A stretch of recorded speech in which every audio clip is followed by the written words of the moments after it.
ప్రతిరోజు ఉదయం కారుమూరి వెంకటరెడ్డి గారు ప్రస్తుత కూటమి ప్రభుత్వం చేస్తున్నటువంటి అన్యాయాల్ని, అరాచకాలని, వాళ్ళు చేస్తున్నటువంటి అవినీతుల్ని కూడా ప్రతిరోజు ఉదయం ప్రశ్నిస్తున్న సంగతి మనందరికీ తెలిసిందే. అందులో భాగంగానే ప్రశ్నించే వాళ్ళని అరెస్టులు చేస్తూ ఉన్నట్టుగానే ఈ రోజు ఉదయం కారుమూరి వెంకటరెడ్డి అన్నకి తాడిపత్రి పోలీసులు వంటి చెప్పి వచ్చి సివిల్ డ్రెస్ లో వచ్చి ఉదయం 7:30కి వాళ్ళ ఇంటి నుంచి అనని తీసుకెళ్ళడం జరిగింది. అంటే వితౌట్ నోటీస్ వాళ్ళు వచ్చి కారుమూరి వెంకటరెడ్డి గారిని తీసుకెళ్లిపోవడము, ఇంట్లో ఉండే వాళ్ళని బెదిరించడము, వాళ్ళ ఫోన్లు లాక్కోవడము, అసలు ఏం జరుగుతోంది ఏంటి అని అడుగుతుంటే కూడా సమాధానం చెప్పకుండా వాళ్ళ పాప ముందు, వాళ్ళ భార్య ముందు, హరిత గారి ముందు కారుమూరి వెంకటరెడ్డి గారిని తీసుకెళ్లిపోవడం జరిగింది. సో అంటే ఇది ఏం చెప్పాలనుకుంటున్నారు నాకు అర్థం కాని విషయం ఇక్కడ. ఎందుకు అంటే నిజంగా గనక మీరు అరెస్ట్ చేయాలనుకుంటే మీరు ముందు ఒక సిఆర్పిసి నోటీస్ వాటివన్నీ ఇవ్వాలి. ఇచ్చి ఆయన మీకు సపోర్ట్ చేయకపోతే, మీకు విచారణకు రావడానికి ఆయన సపోర్ట్ చేయకపోతే అప్పుడు మీరు వచ్చి అరెస్ట్ చేయాలి. అంతేగాని మీ ఇష్టం వచ్చినట్టుగా ఎఫ్ఐఆర్ ఫైల్ అయిందేమో నిన్న సాయంత్రం 7:20 చిల్లరకు అలా ఎఫ్ఐఆర్ ఫైల్ అయింది. మరి తాడిపత్రి నుంచి పోలీసులు వచ్చాము అంటే వీళ్ళకి ముందే తెలుసా ఎఫ్ఐఆర్ ఫైల్ అవుతుందని? సో రెడీగా ఉన్నారా కార్లు వేసుకుని వెళ్ళిపోవడానికి? తాడిపత్రి నుంచి రావడానికే చాలా సేపు పడుతుంది కదా. ఉదయం 7 గంటల 7:30 కిందకు వచ్చి సెక్యూరిటీ దగ్గర నుంచి వీళ్ళకి ఫోన్లు చేసి, అంటే ఇదంతా ముందు ప్రీ ప్లాన్ అనే విషయం ఇక్కడ మనం అర్థం చేసుకోవచ్చు అనమాట.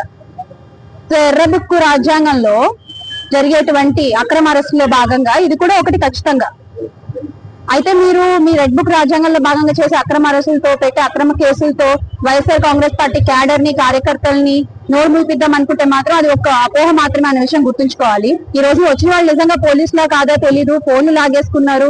అడగ్గా హరిత గారి ఫోన్ వెళ్ళేటప్పుడు ఆవిడ చేతిలో పెట్టారు, మళ్ళీ ఆవిడకి వార్నింగ్ ఇచ్చారు. మీరు ఎవరికైనా చెప్తే కాన్సిక్వెన్సెస్ ఫేస్ చేయాలి. ఏం కాన్సిక్వెన్సెస్ ఫేస్ చేయాలి సార్? బెదిరిస్తున్నారా మీరు ఇంట్లో వాళ్ళని? మీరు నిజంగా ఆయన మీద కంప్లైంట్ ఫైల్ అయ్యి ఉంటే మీరు ముందు ఒక నోటీస్ సర్వ్ చేయడానికి వచ్చి, అప్పుడు ఆయన సపోర్ట్ చేయకపోతే, కోఆపరేట్ చేయకపోతే అప్పుడు మీరు అరెస్ట్ చేయడం అనేది న్యాయం, ధర్మం. అంతేగాని మీరు కంప్లైంట్ ఇచ్చింది నిన్న, ఎఫ్ఐఆర్ ఫైల్ అయింది వెంటనే, సో ఎఫ్ఐఆర్ కూడా రెడీగా పెట్టుకున్నారనమాట. ఇలా కంప్లైంట్ ఇవ్వగానే అట్లా ఫైల్ చేసేయడానికి ఎవ్రీథింగ్ ఇస్ ప్లాన్. మీరు టైం చూస్తే కనుక ఎఫ్ఐఆర్ నోటీస్ లో ఆ కాపీ కూడా మీకు ప్రొడ్యూస్ చేయడం జరుగుతుంది. టైం చూస్తే everything is plan and immediate గా కార్ వేసుకుని వచ్చేసారు. అండ్ వచ్చిన వాళ్ళు ప్రైవేట్ వెహికల్ లో వచ్చారు, గవర్నమెంట్ వెహికల్ లో రాలేదు. సో ఆబ్వియస్లీ ఇంట్లో వాళ్ళకి డౌట్స్ ఉంటాయి కదా, వచ్చిన వాళ్ళు నిజంగా పోలీసులా కాదా, ఎక్కడికి తీసుకెళ్తున్నారు, కాసేపు తాడిపత్రి అంటారు, కాసేపు విజయవాడ అంటారు, కాసేపు అటు ఇటు తిప్పుతామంటారు, లొకేషన్లు మార్చి చెప్తున్నారు. డెఫినెట్ గా ఇంట్లో వాళ్ళు కంగారు పడరా, భయపడరా? ఇలా భయభ్రాంతులకు గురి చేసి మీరు ఏం చేద్దాం అనుకుంటున్నారు? మీకు కావాల్సింది ఏంటి అంటే వీళ్ళని మొరాలిటీని దెబ్బతీయడము, వీళ్ళని హ్యూమిలియేట్ చేయడము, అంతే. కేవలం అందులో భాగంగానే ఈరోజు మీరు వచ్చారు. అండ్ ఆయన ఏదో ఒక వీడియో పోస్ట్ పెట్టారు, అందుకని మేము అరెస్ట్ చేశాము, మనోభావాలు దెబ్బతిన్నాయని ఏదో కంప్లైంట్ చేశారంట. మరి ఇప్పుడు మా మనోభావాలు కూడా చాలా దెబ్బతింటున్నాయి. మరి ఇప్పుడు వదిన కూడా కంప్లైంట్ ఇస్తారు, చంద్రబాబు నాయుడు గారిని అరెస్ట్ చేస్తారా? లేకపోతే అధికారులు అరెస్ట్ చేస్తారా? నిజంగా నేరస్తుల్ని మీరు అరెస్ట్ చేయాలంటే పోలీసులు చాలా నేరాలు ఉన్నాయి కదా. నిన్న మనం చూస్తే 22 మంది గురుకుల హాస్టల్ పిల్లలు హాస్పిటల్ పడేయారు. దాని వెనక కలుషితం అయిన ఫుడ్ కారణమైన వాళ్ళు నేరస్తులు, వాళ్ళని అరెస్ట్ చేయండి. కిందటి నెల కుటుంబంలో కూడా ఇదే జరిగింది, వాళ్ళని అరెస్ట్ చేయండి. పల్నాడులో చదువుకునే పిల్లల్ని బాల కార్మికులుగా మారుస్తున్నారు, దాని వెనకాల ఉన్న వాళ్ళు ఎవరో వాళ్ళని పట్టుకుని వాళ్ళని అరెస్ట్ చేయండి.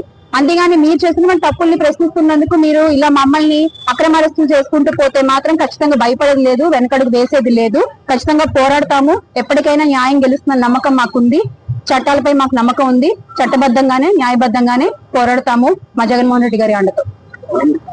We stand with Venkatesh